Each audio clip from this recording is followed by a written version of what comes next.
In today's tutorial, I'm going to show you guys how to install and set up your Epson WorkForce WF-100 series printer on your Windows, Mac OS, or Linux device. So this should hopefully be a pretty straightforward process here, guys. And without further ado, let's go ahead and jump right into it. So all you have to do is open up your favorite web browser and search for Epson WorkForce WF-100 support. Let's go ahead and search for that.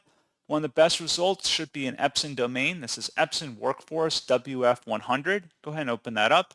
And then scrolling down, you want to select your operating system from the drop-down menu here and select Go. And then select the driver and utility combo package installer and the download button that corresponds to it. And then once it's in your downloads folder, you want to select open file to open it up to run it. Should be a verified publisher from Epson. Select yes. And then just proceed with the on-screen wizard like you would any normal application, which includes everything you need to use your Epson WorkForce WF-100 printer. Select OK, and you should be good to go.